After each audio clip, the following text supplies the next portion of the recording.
जब खेल होते तो कोई ऊंचा कूद जाता, कोई तेज भाग जाता, कोई गीत गा देता, कोई बांसुरी बजा देता। मोहन हर बार मायूस हो जाता। वह सोचता, क्यों मैं किसी भी काम में अच्छा नहीं हूं, क्यों सब मुझसे बेहतर हैं। धीरे धीरे यह आदत उसके भीतर हीन भावना में बदलने लगी। जब भी कोई दोस्त अपनी तारीफ करता, मोहन के चेहरे पर मुस्कान तो होती, लेकिन भीतर ही भीतर वह टूट जाता। उसका आत्मविश्वास कम होता जा रहा था। एक दिन बहुत उदास होकर मोहन जंगल की तरफ निकल गया। वहां एक शांत नदी बहती थी और उसके किनारे एक बड़ा पीपल का पेड़ था। उसी पेड़ की छांव में एक बुजुर्ग साधु ध्यान कर रहे थे। मोहन पास जाकर बैठ गया और रोने लगा। साधु ने आंखें खोली और बोले, बेटा क्यों रो रहे हो, क्या परेशानी है? मोहन ने सिर झुकाकर कहा, बाबा मुझे समझ नहीं आता कि मैं इतना साधारण क्यों हूं। गांव के बाकी बच्चे मुझसे अच्छे हैं। कोई तेज दौड़ता है, कोई अच्छा गाता है, कोई ताकतवर है। मैं किसी काम का नहीं हूं। मुझे लगता है मैं कभी कुछ नहीं कर पाऊंगा। साधु उसकी बातें सुनकर मुस्कुराए और बोले, बेटा क्या तुम मेरे लिए एक छोटा सा काम करोगे? मोहन ने आंसू पोंछकर सिर हिला दिया। साधु ने अपनी थैली से 2 बीज निकाले। एक बीज पीपल का था और दूसरा सूरजमुखी का। उन्होंने कहा, दोनों बीज खेत में बो दो और रोज पानी देना, बस यही काम करना। मोहन ने बिना सवाल किए वैसा ही किया। कुछ ही दिनों में सूरजमुखी का पौधा मिट्टी से बाहर आया।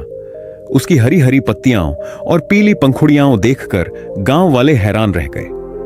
लोग उसकी तारीफ करने लगे। बच्चे कहते, वाह कितना सुंदर फूल है। मोहन यह देखकर फिर मायूस हो गया। उसने सोचा, पीपल का बीज तो अभी तक अंकुरित भी नहीं हुआ। शायद मैं भी उसी की तरह हूं, बेकार, धीमा और नाकाम। समय बीतता गया। सूरजमुखी तेजी से बड़ा हुआ। उसकी ऊंचाई बढ़ती गई और खेत में दूर से चमकने लगा। गांव वाले अक्सर वहीं आकर फोटो खिंचवाने लगे। मोहन के मन में बार बार वही ख्याल आता, काश मैं सूरजमुखी जैसा होता, सबकी नजर मुझ पर भी पड़ती।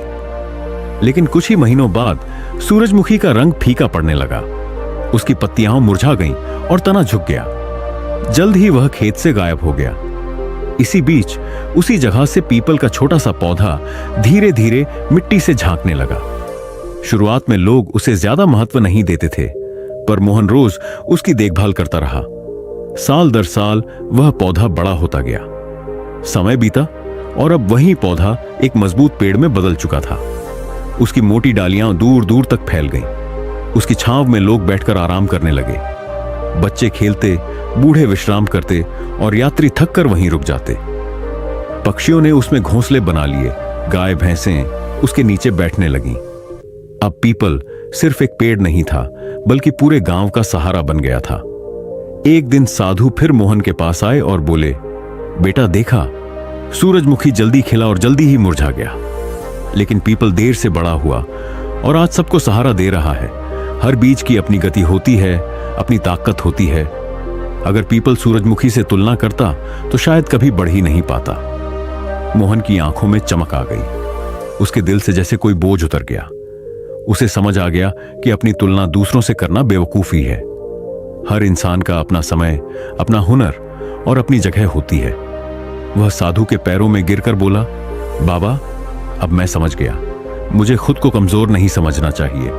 मुझे बस मेहनत करनी चाहिए और अपने समय का इंतजार करना चाहिए। साधु मुस्कुराए और बोले, यही समझदारी है बेटा। याद रखो, कोई भी पेड़ रातों रात नहीं बढ़ता। उसे वक्त चाहिए, धैर्य चाहिए। इंसान भी ऐसा ही है। हर किसी का खिलने का समय अलग होता है। दोस्तों, यही बात हमारी जिंदगी में भी लागू होती है। हम अक्सर सोचते हैं कि लोग हमसे आगे निकल गए हैं। कोई स्कूल में अच्छा है, कोई नौकरी में तेजी से बढ़ रहा है, कोई जल्दी अमीर बन गया है। हमें लगता है हम पीछे रह गए।